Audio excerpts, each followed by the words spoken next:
നമസ്കാരം. ടെലഗ്രാം ലൈവിലേക്ക് എല്ലാവർക്കും സ്വാഗതം. ഇന്നത്തെ നമ്മുടെ ടോപ്പിക് വട്ടമേശ സമ്മേളനങ്ങളെ കുറിച്ചിട്ടാണ്. കഴിഞ്ഞ ക്ലാസ്സിൽ നമ്മൾ പഠിച്ചത് എന്തിനെ കുറിച്ചിട്ടാണ്? സിവിൽ നിയമലംഘന പ്രസ്ഥാനത്തെ കുറിച്ചിട്ടാണ് കഴിഞ്ഞ ക്ലാസ്സിൽ നമ്മൾ പഠിച്ചത്. ഓക്കെ, അപ്പോൾ ഇന്ത്യയിൽ നടപ്പിലാക്കേണ്ട ചില ഭരണഘടനാ പരിഷ്കാരങ്ങളെ കുറിച്ചും സൈമൺ കമ്മീഷൻ റിപ്പോർട്ടിനെ കുറിച്ചും ചർച്ച ചെയ്യാൻ വിളിച്ചുകൂട്ടിയ ഒരു സർവകക്ഷി സമ്മേളനമാണ് ഈ വട്ടമേശ സമ്മേളനം എന്നറിയപ്പെടുന്നത്. വട്ടമേശ സമ്മേളനം നിങ്ങൾക്കറിയാം, 3 വട്ടമേശ സമ്മേളനങ്ങളാണ് നടന്നത്. 1930 തുടങ്ങി 32 കാലയളവിലായിട്ടാണ് 3 വട്ടമേശ സമ്മേളനങ്ങളും നടന്നത്. അപ്പോൾ ചോദ്യം ചോദിക്കാം, വട്ടമേശ സമ്മേളനങ്ങളുടെ എണ്ണം എത്രയാണെന്ന് ചോദിക്കാം. അതിന് ഉത്തരം എത്രയാണ്? 3 ആണ്. വട്ടമേശ സമ്മേളനങ്ങളുടെ വേദി എവിടെയാണെന്ന് ചോദിച്ചാൽ ജെയിംസ് പാലസ് ആണ്, ലണ്ടൻ. ജെയിംസ് പാലസ്, ലണ്ടൻ ആണ് വട്ടമേശ സമ്മേളനങ്ങളുടെ വേദി എന്ന് ഓർത്തിരിക്കാം. വട്ടമേശ സമ്മേളനങ്ങൾ വിളിക്കുമ്പോൾ ബ്രിട്ടീഷ് രാജാവ് ആരാണ്? ജോർജ് അഞ്ചാമനാണ്. ജോർജ് അഞ്ചാമനാണ് വട്ടമേശ സമ്മേളനങ്ങൾ നടക്കുമ്പോൾ ബ്രിട്ടീഷ് രാജാവ് എന്ന് ഓർത്തിരിക്കാം. വട്ടമേശ സമ്മേളനങ്ങളുടെ അധ്യക്ഷൻ ആരാ? ബ്രിട്ടീഷ് പ്രധാനമന്ത്രിയായ റാംസെ മക്ഡൊണാൾഡ് ആണ് വട്ടമേശ സമ്മേളനങ്ങളുടെ അധ്യക്ഷൻ എന്ന് ഓർത്തിരിക്കാം. ഓക്കെ, ഇത് പ്രസ്താവന മോഡലിൽ ചോദിച്ചിട്ടുള്ളതാണ്. താഴെ തന്നിരിക്കുന്നവയിൽ വട്ടമേശ സമ്മേളനവുമായി ബന്ധപ്പെട്ട പ്രസ്താവനകൾ ശരിയല്ലാത്തത് ഏത്, ശരിയായത് ഏത് എന്നായിരിക്കും ക്വസ്റ്റ്യൻ. അപ്പോ ഇന്ത്യയിൽ നടപ്പിലാക്കേണ്ട ഭരണഘടനാ പരിഷ്കാരങ്ങളെ കുറിച്ചും സൈമൺ കമ്മീഷൻ റിപ്പോർട്ടിനെ കുറിച്ചും ചർച്ച ചെയ്യാൻ വിളിച്ചുകൂട്ടിയ സർവകക്ഷി സമ്മേളനമാണ് വട്ടമേശ സമ്മേളനം എന്ന് ഓർത്തിരിക്കുക. വട്ടമേശ സമ്മേളനങ്ങളുടെ എണ്ണം 3. വട്ടമേശ സമ്മേളനങ്ങളുടെ വേദി എവിടെയാണ്? ജെയിംസ് പാലസ് ആണ്. എവിടെയാണ് ജെയിംസ് പാലസ്? ലണ്ടനിലാണ്. അല്ലെങ്കിൽ ഓപ്ഷനിൽ എന്തായിരിക്കും? ജെയിംസ് പാലസ് ഉണ്ടാവില്ല, ലണ്ടൻ എന്നായിരിക്കും ഓപ്ഷനിൽ ഉണ്ടായിരിക്കും. അപ്പൊ വട്ടമേശ സമ്മേളനങ്ങളുടെ വേദി എന്ന് അറിയപ്പെടുന്നത് ലണ്ടൻ എന്ന് ഓർത്തിരിക്കാം. വട്ടമേശ സമ്മേളനങ്ങൾ നടക്കുമ്പോൾ ബ്രിട്ടീഷ് രാജാവ് ആരാണ്? ജോർജ് അഞ്ചാമനാണ്. ഓക്കെ, വട്ടമേശ സമ്മേളനങ്ങൾ നടക്കുമ്പോൾ ബ്രിട്ടീഷ് രാജാവ് ആരാണ്? ജോർജ് അഞ്ചാമൻ. വട്ടമേശ സമ്മേളനങ്ങളുടെ അധ്യക്ഷൻ ആരാണ്? റാംസെ മക്ഡൊണാൾഡ് ആണ് വട്ടമേശ സമ്മേളനങ്ങളുടെ അധ്യക്ഷൻ എന്ന് അറിയപ്പെടുന്നത്. ഇനി ഒന്നാം വട്ടമേശ സമ്മേളനമാണ്. ഒന്നാം വട്ടമേശ സമ്മേളനം നടന്ന ഫസ്റ്റ് റൗണ്ട് ടേബിൾ കോൺഫറൻസ് നടന്ന വർഷം എന്നാണ്? 1930 ഒന്നാമത്തെ വട്ടമേശ സമ്മേളനം നടന്നതെന്ന് ഓർത്തിരിക്കാം. അപ്പൊ എന്നാണ് ഒന്നാം വട്ടമേശ സമ്മേളനം ജോർജ് അഞ്ചാമൻ രാജാവ് ഉദ്ഘാടനം ചെയ്തതെന്ന് ചോദിക്കാറുണ്ട്. 1930 നവംബർ 12 ഒന്നാം വട്ടമേശ സമ്മേളനം ജോർജ് അഞ്ചാമൻ ഉദ്ഘാടനം ചെയ്തതെന്ന് ഓർത്തിരിക്കാം. ഒന്നാം വട്ടമേശ സമ്മേളനത്തിൽ പങ്കെടുത്ത പ്രതിനിധികളുടെ എണ്ണം പ്രത്യേകം എടുത്ത് ചോദിക്കാറുണ്ട്. 89 പ്രതിനിധികളാണ് ഒന്നാം വട്ടമേശ സമ്മേളനത്തിൽ പങ്കെടുത്തതെന്ന് ഓർത്തിരിക്കാം. അപ്പോൾ ഒന്നാം വട്ടമേശ സമ്മേളനത്തിന്റെ കാലയളവ് 1930 നവംബർ 12 മുതൽ 1931 ജനുവരി 19 വരെയാണ് ഒന്നാം വട്ടമേശ സമ്മേളനത്തിന്റെ കാലയളവ് എന്ന് ഓർത്തിരിക്കാം. ചോദിക്കാം, ഒന്നാം വട്ടമേശ സമ്മേളനം നടക്കുമ്പോൾ ഇന്ത്യയുടെ വൈസ്രോയി ആരാന്ന് ചോദിക്കാം. അത് ഇർവിൻ പ്രഭു ആണെന്ന് ഓർത്തിരിക്കാം. ഓക്കെ, ഒന്നാം വട്ടമേശ സമ്മേളനം നടക്കുമ്പോൾ ഇന്ത്യയുടെ വൈസ്രോയി എന്നറിയപ്പെടുന്നത് ആരാണ്? ഇന്ത്യയുടെ വൈസ്രോയി ആരാണ്? ഇർവിൻ പ്രഭു ആണെന്ന് ഓർത്തിരിക്കാം. അതുപോലെ ഒന്നാം വട്ടമേശ സമ്മേളനത്തിൽ പങ്കെടുത്ത പ്രമുഖ നേതാക്കൾ ആരാന്ന് ചോദിച്ചാൽ തേജ് ബഹദൂർ സപ്രു, BR അംബേദ്കർ, മുഹമ്മദ് അലി ജിന്ന, ഇവർ 3 പേരാണ് പ്രധാനപ്പെട്ട നേതാക്കൾ. ഒന്നാം വട്ടമേശ സമ്മേളനത്തിൽ പങ്കെടുത്ത പ്രമുഖ നേതാക്കൾ എന്ന് ഓർത്തിരിക്കാം. തേജ് ബഹദൂർ സപ്രു, BR അംബേദ്കർ, മുഹമ്മദ് അലി ജിന്ന. ഒന്നാം വട്ടമേശ സമ്മേളനത്തിൽ ഇന്ത്യയെ ഒരു സംയുക്ത രാഷ്ട്രമാക്കുക എന്ന ആശയം മുന്നോട്ട് വെച്ചത് ആരാന്ന് ചോദിച്ചാൽ അത് തേജ് ബഹദൂർ സപ്രു ആണെന്ന് ഓർത്തിരിക്കുക. തേജ് ബഹദൂർ സപ്രു ആണെന്ന് ഓർത്തിരിക്കുക. അപ്പൊ ഒന്നാം വട്ടമേശ സമ്മേളനത്തിൽ കോൺഗ്രസ് പങ്കെടുത്തിരുന്നില്ല. അപ്പൊ അതിനെ തുടർന്ന് കോൺഗ്രസ് പിന്തുണയില്ലാതെ വട്ടമേശ സമ്മേളനം വിജയിക്കില്ലെന്ന് ബോധ്യപ്പെട്ട ബ്രിട്ടീഷ് ഭരണകൂടം ഒരു ഒത്തുതീർപ്പിന് തയ്യാറായി. അതാണ് നമ്മൾ പഠിക്കാറുള്ള ഗാന്ധി ഇർവിൻ ഉടമ്പടി. 1931 ഗാന്ധി ഇർവിൻ ഉടമ്പടി എന്ന് ഓർത്തിരിക്കാം. അപ്പോൾ ഗാന്ധിജിയും വൈസ്രോയി ആയ ഇർവിനും ഡൽഹിയിൽ നടത്തിയ ചർച്ചയുടെ ഫലമായി രൂപം കൊണ്ട ഒരു ഉടമ്പടിയാണ് ഗാന്ധി ഇർവിൻ ഉടമ്പടി എന്ന് ഓർത്തിരിക്കാം. ഇനി എന്താണ് ഈ ഡൽഹി ഉടമ്പടി എന്നും ഇതറിയപ്പെടും. ഈ ഗാന്ധി ഇർവിൻ ഉടമ്പടിയുടെ മറ്റൊരു പേര് എന്താണെന്ന് ചോദിച്ചാൽ അത് എന്ത് പേരിലും അറിയപ്പെടും? ഡൽഹി വെച്ചിട്ടാണല്ലോ അവർ ചർച്ച നടത്തിയത്. അപ്പൊ അതുകൊണ്ട് തന്നെ ഡൽഹി ഉടമ്പടി എന്ന പേരിലും ഇത് അറിയപ്പെടും എന്ന് ഓർത്തിരിക്കാം. അതുപോലെ ഗാന്ധി ഇർവിൻ ഉടമ്പടി ഒപ്പുവെച്ചത് എന്നാണ് ചോദിക്കാറുണ്ട് കൃത്യമായിട്ട്. 1931 മാർച്ച് 5 ഗാന്ധി ഇർവിൻ ഉടമ്പടി ഒപ്പുവെച്ചത്. 1931 മാർച്ച് 5 ഗാന്ധി ഇർവിൻ ഉടമ്പടി ഒപ്പുവെച്ചതെന്ന് ഓർത്തിരിക്കാം.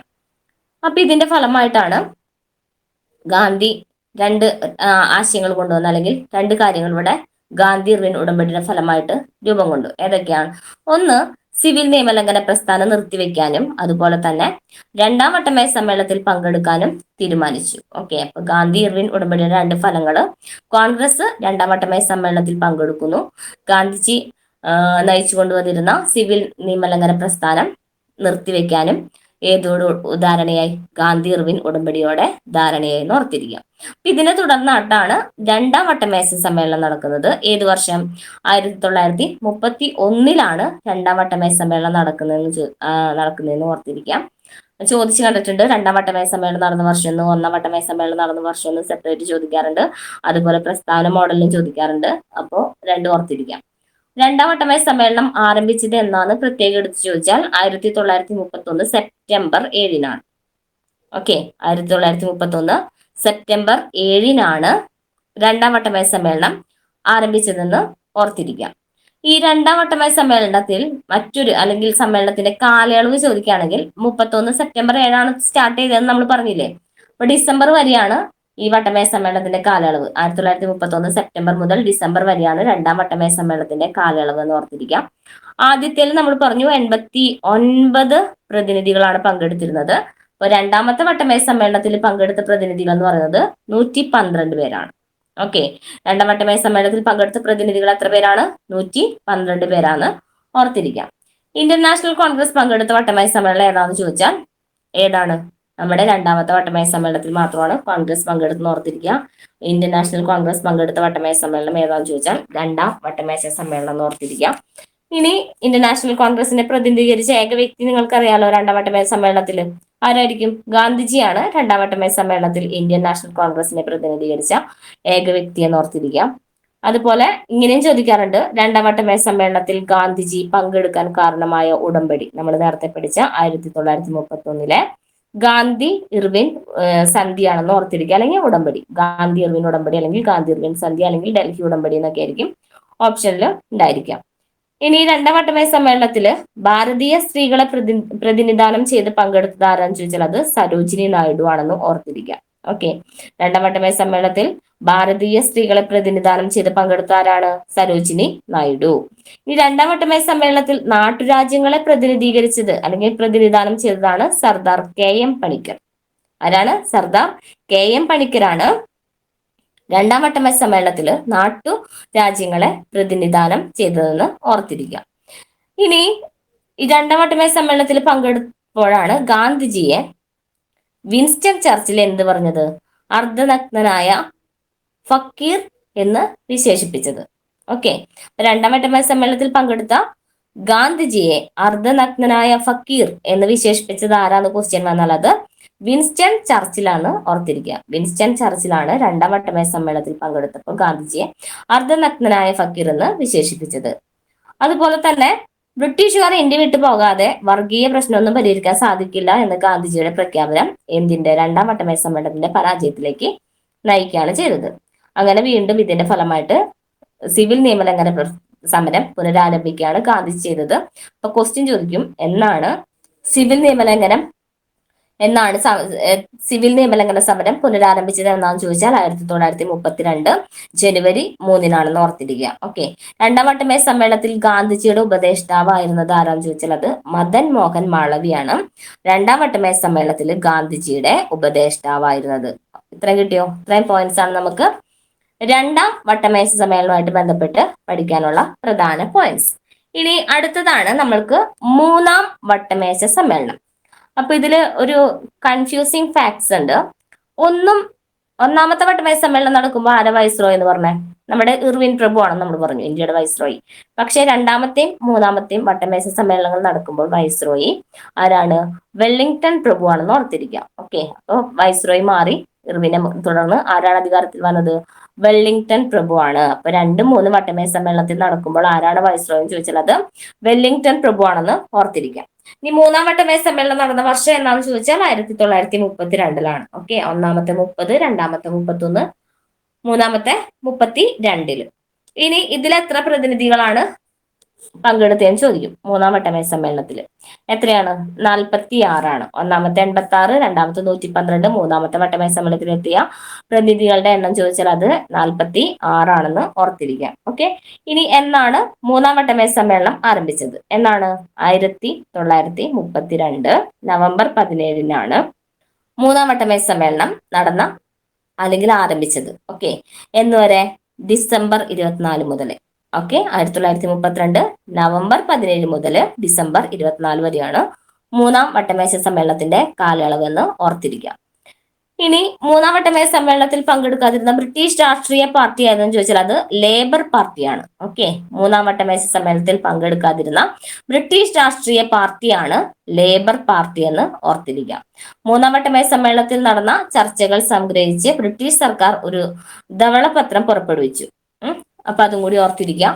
അപ്പോ ആ ധവളപത്രത്തിന്റെ അടിസ്ഥാനത്തിലാണ് ബ്രിട്ടീഷുകാർ ഇന്ത്യക്ക് വേണ്ടി പാസാക്കിയ ആ നിയമം അറിയപ്പെടുന്നതാണ് government of India act 1935. Government of India act 1935 എന്ന് ഓർത്തിരിക്കാം. ഇനി നമ്മൾക്ക് ഇവിടെ പഠിക്കാനുള്ളത് ഈ ഒന്നാം വട്ടമേശ സമ്മേളനം നടക്കുമ്പോൾ ഇന്ത്യ സെക്രട്ടറി ആരാന്ന് ചോദിച്ചാൽ അത് വില്യം ബെൻ ആണ്. William Ben. ഓക്കെ. ഒന്നാം വട്ടമേശ സമ്മേളനം നടക്കുമ്പോൾ ഇന്ത്യ സെക്രട്ടറി ആയിരുന്നത് വില്യം ബെൻ ആണ്. രണ്ടും മൂന്നും വട്ടമേശ സമ്മേളനങ്ങൾ നടക്കുമ്പോൾ ഇന്ത്യ സെക്രട്ടറി എന്ന് പറയുന്നത് സർ സാമുവൽ ഹോർ ആണ്. Sir Samuel Hor. ഇനി നമ്മൾ കേട്ടിട്ടുണ്ട് നമ്മളുടെ മൂന്ന് വട്ടമേശ സമ്മേളനത്തിലും പങ്കെടുത്ത ഇന്ത്യക്കാരൻ ആരാണ്? BR അംബേദ്കർ ആണ്. ക്വസ്റ്റ്യൻ വരാറുണ്ട്. ഇനി രണ്ടും മൂന്നും വട്ടമേശ സമ്മേളനത്തിൽ പങ്കെടുത്ത ഉറുദു കവി ആരാന്ന് ചോദിക്കാറുണ്ട്. അത് ആരാണ്? മുഹമ്മദ് ഇക്ബാൽ ആണ്. രണ്ടാമത്തെയും മൂന്നാമത്തെയും വട്ടമേശ സമ്മേളനത്തിൽ പങ്കെടുത്ത ഉറുദു കവി എന്ന് ഓർത്തിരിക്കാം. അതുപോലെ രണ്ടാം വട്ടമേശ സമ്മേളനത്തിൽ തിരുവിതാംകൂർ നാട്ടുരാജ്യത്തെ പ്രതിനിധാനം ചെയ്തത് ആരാണ്? ടി രാഘവയ്യ ആണ്. ടി രാഘവയ്യ ആണ് രണ്ടാം വട്ടമേശ സമ്മേളനത്തിൽ തിരുവിതാംകൂർ നാട്ടുരാജ്യത്തെ പ്രതിനിധാനം ചെയ്തെന്ന് ഓർത്തിരിക്കുക. ടി രാഘവയ്യ. ഒന്നും രണ്ടും വട്ടമേശ സമ്മേളനങ്ങൾ ഇന്ത്യ ഗവൺമെന്റിന്റെ പ്രതിനിധിയായിട്ട് പങ്കെടുത്തതാണ് sir CP Ramaswami Iyer. Okay. അപ്പൊ ഒന്നാം വട്ടമേശ സമ്മേളനം നടക്കുമ്പോൾ ഇന്ത്യ സെക്രട്ടറി വില്യം ബെൻ ആണ്. രണ്ടാമത്തെയും മൂന്നാമത്തെയും വട്ടമേശ സമ്മേളനം നടക്കുമ്പോൾ India secretary sir Samuel Hor ആണ്. അതുപോലെ രണ്ടും മൂന്നും വട്ടമേശ സമ്മേളനത്തിൽ പങ്കെടുത്ത ഉറുദു കവി ആരാന്ന് ചോദിച്ചാൽ മുഹമ്മദ് ഇക്ബാൽ ആണ്. രണ്ടാം വട്ടമേശ സമ്മേളനത്തിൽ തിരുവിതാംകൂറിനെ പ്രതിനിധാനം ചെയ്തത് ആരാന്ന് ചോദിച്ചാൽ ടി രാഘവയ്യയും. അതുപോലെ തന്നെ ഇന്ത്യ ഗവൺമെന്റിന്റെ പ്രതിനിധിയായിട്ട് പങ്കെടുത്തത് ഒന്നും രണ്ടും വട്ടമേശ സമ്മേളനങ്ങളിൽ ഇന്ത്യ ഗവൺമെന്റിന്റെ പ്രതിനിധിയായിട്ട് പങ്കെടുത്തത് സർ CP രാമസ്വാമി അയ്യരുമാണെന്ന് ഓർത്തിരിക്കുക. ഓക്കെ. ഇനി നമ്മൾക്ക് ഇവിടെ നോക്കാനുള്ളത് നിങ്ങൾ കേട്ടിട്ടുണ്ടാവും എന്താണ്? മൂന്ന് വട്ടമേശ സമ്മേളനങ്ങളിലും പങ്കെടുത്തവരും അവര് പ്രതിനിധീകരിച്ച വിഭാഗം അല്ലെങ്കിൽ പ്രദേശം അതുപോലെ തന്നെ പ്രതിനിധികൾ ആരൊക്കെയെന്നാണ്. അപ്പോൾ അന്ന് ലിബറൽ പാർട്ടിനെ പ്രതിനിധീകരിച്ച് മൂന്ന് വട്ടമേശ സമ്മേളനങ്ങളിൽ പങ്കെടുത്തവരാണ് തേജ് ബഹദൂർ സപ്രു. ഓക്കെ. തേജ് ബഹദൂർ സപ്രു ആണ് ലിബറൽ പാർട്ടിനെ പ്രതിനിധീകരിച്ച് മൂന്ന് വട്ടമേശ സമ്മേളനങ്ങളും പങ്കെടുത്തത്. പിന്നെ അതുപോലെ തന്നെ അധസ്ഥിത വിഭാഗത്തിനെ പ്രതിനിധീകരിച്ചിട്ടാണ് ഡോക്ടർ BR അംബേദ്കർ പങ്കെടുത്തതെന്ന് ഓർത്തിരിക്കുക. അതുപോലെ തന്നെ ഈ മൂന്ന് വട്ടമേശ സമ്മേളനങ്ങളിൽ പങ്കെടുത്ത വനിതകൾ ആരാന്ന് ചോദിക്കാറുണ്ട്. അത് ബീഗം ജഹനാര അതുപോലെ തന്നെ ഷാനവാസ്. ബീഗം ജഹനാര അതുപോലെ ഷാനവാസ്. ഇനി മുസ്ലിം ലീഗിനെ പ്രതിനിധീകരിച്ച് മൂന്ന് വട്ടമേശ സമ്മേളനങ്ങളിലും പങ്കെടുത്തതാണ് ആഗാ ഖാൻ. മുസ്ലിം ലീഗിനെ പ്രതിനിധീകരിച്ച് മൂന്ന് വട്ടമേശ സമ്മേളനങ്ങളും പങ്കെടുത്തവർ ആരാന്ന് ചോദിച്ചാൽ ആഗാ ഖാൻ ആണെന്ന് ഓർത്തിരിക്കാം. ഇനി നമുക്ക് ഇവിടെ ഒരു ക്വസ്റ്റ്യൻ പ്രതീക്ഷിക്കാം. എങ്ങനെയാണെന്നറിയോ? താഴെ പറഞ്ഞവയിൽ മൂന്ന് വട്ടമേശ സമ്മേളനങ്ങളിലും പങ്കെടുത്തവരെ തെരഞ്ഞെടുക്കുക. അങ്ങനെയാണെങ്കിൽ ഈ തേജ് ബഹദൂർ സപ്രു, ഡോക്ടർ BR അംബേദ്കർ ഉണ്ടാവും, ആഗാ ഖാൻ ഉണ്ടാവും, അതുപോലെ തന്നെ നമ്മളുടെ ബീഗം ജഹനാര, ഷാനവാസ്. ഈ പേരുകളൊക്കെ നോട്ട് ചെയ്തോണം. ഓക്കെ. അപ്പൊ ഇതിലില്ലാത്ത ഒരാളുടെ പേര് അതിലുണ്ടാവും. അപ്പൊ അങ്ങനെയായിരിക്കും ഇനിയുള്ള ക്വസ്റ്റ്യൻസ് നമുക്ക് കാണാം. ഓക്കെ. ഇനി നമ്മുടെ ഹൈദരാബാദിനെ പ്രതിനിധീകരിച്ചിട്ട് ആരാണെന്ന് പങ്കെടുത്തതെന്ന് ചോദിച്ചാൽ മൂന്ന് വട്ടമേശ സമ്മേളനങ്ങളിൽ പങ്കെടുത്ത പ്രതിനിധി ആരാണെന്ന് ചോദിച്ചാൽ അക്ബർ ഹൈദരിയാണ്. അത് ആ ഹൈദരി അത് അങ്ങനെ കണക്ട് ചെയ്ത് വെച്ചാൽ നിങ്ങൾ ഹൈദരാബാദിനെ പ്രതിനിധീകരിച്ച് മൂന്ന് വട്ടമേശ സമ്മേളനം പങ്കെടുത്ത ആരാണ്? അക്ബർ ഹൈദരി ആണെന്ന് ഓർത്തിരിക്കാം. അതുപോലെ ബറോഡ എന്ന പ്രദേശത്തെ പ്രതിനിധീകരിച്ച് പങ്കെടുത്തതാണ് പ്രതിനിധിയാണ് VT കൃഷ്ണമാചാരി. ഓക്കെ. VT കൃഷ്ണമാചാരിയാണ് ബറോഡ എന്ന പ്രദേശത്തെ പ്രതിനിധീകരിച്ച് മൂന്ന് വട്ടമേശ സമ്മേളനങ്ങളിലും പങ്കെടുത്ത പ്രതിനിധി എന്ന് ഓർത്തിരിക്കുക. ഓക്കെ. ഇത്രയും നിങ്ങൾ ഓർത്തിരിക്കുക. അതുപോലെ തന്നെ എന്താ പറയോ, ഹിന്ദു വിഭാഗത്തെ പ്രതിനിധീകരിച്ച് പങ്കെടുത്ത നമ്മളുടെ പ്രതിനിധി ആരാന്ന് ചോദിച്ചാൽ എം.ആർ. ജയകർ ആണ്. എം.ആർ. ജയകർ എന്ന് ഓർത്തിരിക്കാം. അപ്പൊ ലിബറൽ പാർട്ടിനെ പ്രതിനിധീകരിച്ച് തേജ് ബഹദൂർ സപ്രു, ഹിന്ദു വിഭാഗത്തെ പ്രതിനിധീകരിച്ച് എം.ആർ. ജയകർ, അധസ്ഥിത വിഭാഗത്തെ പ്രതിനിധീകരിച്ച് ഡോക്ടർ ബി.ആർ. അംബേദ്കർ. അതുപോലെ വനിതകളാണ് ബീഗം ജഹനാര, അതുപോലെ ഷാനവാസ്. അതുപോലെ ആംഗ്ലോ ഇന്ത്യൻസിനെ പ്രതിനിധീകരിച്ചിട്ടാണ് ആര് പങ്കെടുത്തത്? ഹെൻറി ഗിസ്ൻ. ആരാണ്? ഹെൻറി ഹിഡ്നി. ഓക്കെ. അതുപോലെ തന്നെ മുസ്ലിം ലീഗിനെ പ്രതിനിധീകരിച്ച് ആഗാഖാൻ, ബറോഡനെ പ്രതിനിധീകരിച്ച് വി.ടി. കൃഷ്ണമാചാരി, ഹൈദരാബാദിനെ പ്രതിനിധീകരിച്ച് അക്ബർ ഹൈദരി. ഇത്രയും പേരാണ് 3 വട്ടമേശ സമ്മേളനങ്ങളും പങ്കെടുത്തവരെന്നും കൂടി ഇവിടെ ഓർത്തിരിക്കണം. ഇനി നമ്മൾക്ക് കുറച്ച് കാര്യം പഠിക്കാനുള്ളത്, ഇനി അടുത്തൊരു വഴിത്തിരിവ് എന്ന് പറയുന്നത് കമ്മ്യൂണൽ അവാർഡ്. പ്രത്യേകം ചോദിച്ചു കാണാറുണ്ട് വർഷം. എന്നാണ് കമ്മ്യൂണൽ അവാർഡ്? 1932. 1932 കമ്മ്യൂണൽ അവാർഡിന്റെ വർഷം. അതായത് വട്ടമേശ സമ്മേളനങ്ങളിൽ അധസ്ഥിത വിഭാഗത്തെ പ്രതിനിധീകരിച്ച് ആരെ പങ്കെടുത്ത? Doctor B R. അംബേദ്കർ. അങ്ങനെ വട്ടമേശ സമ്മേളനങ്ങളിൽ അധസ്ഥിതർക്ക് വേണ്ടി പ്രത്യേക നിയോജക മണ്ഡലം വേണമെന്ന് വാദിച്ചത് ആരാന്ന് ചോദിച്ചാൽ അത് ഡോക്ടർ ബി.ആർ. അംബേദ്കർ എന്ന് ഓർത്തിരിക്കുക. അങ്ങനെ ഇന്ത്യയിലെ പിന്നോക്ക സമുദായക്കാർക്ക് പ്രത്യേക നിയോജക മണ്ഡലങ്ങൾ ഏർപ്പെടുത്തിയ ആദ്യ പരിഷ്കാരം അറിയപ്പെടുന്നതാണ് കമ്മ്യൂണൽ അവാർഡ്. ഓക്കെ. അപ്പൊ ചോദിക്കും, കമ്മ്യൂണൽ അവാർഡ് പ്രഖ്യാപിച്ച ബ്രിട്ടീഷ് പ്രധാനമന്ത്രി ആരാന്നെടുത്ത് ചോദിക്കും. അതാരാണ്? റാംസെ മെക്ഡൊണാൾഡ് ആണെന്ന് ഓർത്തിരിക്കാം. അതുപോലെ ആർക്കൊക്കെയാണ് ഈ പ്രത്യേക നിയോജക മണ്ഡലങ്ങൾ പ്രഖ്യാപിച്ചത്? അല്ലെങ്കിൽ റാംസെ മെക്ഡൊണാൾഡ് കമ്മ്യൂണൽ അവാർഡ് അഥവാ പ്രത്യേക നിയോജക മണ്ഡലങ്ങൾ പ്രഖ്യാപിച്ചത് ആർക്കൊക്കെയാണ്? മുസ്ലിങ്ങൾ, സിഖുകാർ, അധസ്ഥിത വിഭാഗക്കാർ, യൂറോപ്യൻസ്. ഓക്കെ, 4 വിഭാഗം. ഏതൊക്കെയാ? മുസ്ലിങ്ങൾ, സിഖുകാർ, അധസ്ഥിത വിഭാഗക്കാർ, യൂറോപ്യൻസ് എന്നിവർക്കാണ് റാംസെ മെക്ഡൊണാൾഡ് കമ്മ്യൂണൽ അവാർഡ് അഥവാ പ്രത്യേക നിയോജക മണ്ഡലങ്ങൾ പ്രഖ്യാപിച്ചതെന്ന് ഓർത്തിരിക്കാം. ഇനി എന്നാണ് പ്രഖ്യാപിച്ചതെന്ന് ചോദിച്ചാൽ 1932 നിങ്ങൾക്കറിയാം, ഓഗസ്റ്റ് 16 കമ്മ്യൂണൽ അവാർഡ് പ്രഖ്യാപിച്ചത്. എന്നാണ്? 1932 ഓഗസ്റ്റ് 16. കമ്മ്യൂണൽ അവാർഡിനെതിരെ ഗാന്ധിജി നിരാഹാര സമരം നടത്തിയത് എവിടെയെന്ന് ചോദിച്ചാൽ, അല്ലെങ്കിൽ ആരംഭിച്ചത് എവിടെയെന്ന് ചോദിച്ചാൽ പൂനെയിലെ യർവാദ ജയിലിലാണ്. അങ്ങനെ ഗാന്ധിജി അനിശ്ചിതകാലം നിരാഹാര സമരം ആരംഭിച്ചു 1932 സെപ്റ്റംബർ 20. അങ്ങനെ എന്താണ് കാരണം? ഇത് തന്നെ, അധസ്ഥിത വിഭാഗങ്ങൾക്ക് പ്രത്യേക നിയോജക മണ്ഡലം നൽകിയതിൽ പ്രതിഷേധിച്ചിട്ടാണ് നിരാഹാര സമരം ആരംഭിച്ചത്? ഗാന്ധിജി ആരംഭിച്ചതെന്ന് ഓർത്തിരിക്കാം. അങ്ങനെ പൂന ഉടമ്പടിയോടെ ഗാന്ധിജി നിരാഹാര സമരം അവസാനിപ്പിച്ചു. അങ്ങനെ പൂനെ ഉടമ്പടിയിൽ ഒപ്പുവെച്ച വർഷമാണ് 1932 സെപ്റ്റംബർ 24. ഇനി ആരൊക്കെയാണ് പൂനെ ഉടമ്പടിയിൽ ഒപ്പുവെച്ചതെന്ന് ചോദിച്ചാൽ, ഗാന്ധിജിയുടെ പ്രതിനിധിയായിട്ടാണ് മദൻ മോഹൻ മാളവ്യ. പൂനെ ഉടമ്പടിയിൽ ഒപ്പുവെച്ചത് അംബേദ്കറും മദൻ മോഹൻ മാളവിയാണെന്ന് ഓർത്തിരിക്കുക. ഉടമ്പടിയിൽ ഒപ്പുവെച്ച വർഷം 1932 സെപ്റ്റംബർ 24. എന്താണ് പൂനെ ഉടമ്പടി എന്ന് ചോദിച്ചാൽ എന്താണ്? ഗാന്ധിജി ഏതിൽ പ്രതിഷേധിച്ചിട്ട്? കമ്മ്യൂണൽ അവാർഡിനെതിരെ പ്രതിഷേധിച്ചിട്ട് നിരാഹാര സമരം ആരംഭിച്ചു. ആ നിരാഹാര സമരം അവസാനിപ്പിക്കാൻ നടന്നൊരു ചർച്ചയാണ് പൂനെ ഉടമ്പടി എന്ന് ഓർത്തിരിക്കുക. ഓക്കെ, പൂനെ ഉടമ്പടിയിൽ ഒപ്പുവെച്ചത് ആരൊക്കെയാണ്? അംബേദ്കറും മദൻ മോഹൻ മാളവ്യ എന്ന് ഓർത്തിരിക്കുക. മദൻ മോഹൻ മാളവ്യ ഗാന്ധിജിയുടെ പ്രതിനിധിയായിട്ടാണ് പൂനെ ഉടമ്പടിയിൽ ഒപ്പുവെച്ചതെന്ന് കൂടി ഇവിടെ ഓർത്തിരിക്കണം. ഓക്കെ, ഇന്ന് ഇത്രയും പ്രധാനപ്പെട്ട പോയിന്റ്സ് ഓർത്തിരിക്കുക. എല്ലാം ഇതിലൊന്നും വിട്ടുകളയാനില്ല, എല്ലാം പ്രീവിയസ് ക്വസ്റ്റ്യൻ തന്നെയാണ്. കമ്മ്യൂണൽ അവാർഡ്, വട്ടമേശ സമ്മേളനങ്ങൾ, ഗാന്ധി ഇർവിൻ ഉടമ്പടി. ഓക്കെ, അങ്ങനെ 5 പ്രധാനപ്പെട്ട കാര്യങ്ങളാണ് നമ്മൾ ഇന്ന് പഠിച്ചത്. ഇതൊക്കെ ഏറ്റവും പ്രധാനപ്പെട്ടതാണ്, നിങ്ങൾക്ക് 1 മാർക്ക് സ്കോർ ചെയ്യാൻ സഹായിക്കുന്നതുമാണ്. ഓക്കെ, അപ്പോൾ ക്ലാസ് വീണ്ടും റിപ്പീറ്റ് ചെയ്ത് കേൾക്കാം. ക്ലാസ്സിനെ കുറിച്ചുള്ള അഭിപ്രായങ്ങൾ കമന്റ് ആയിട്ട് രേഖപ്പെടുത്തുക.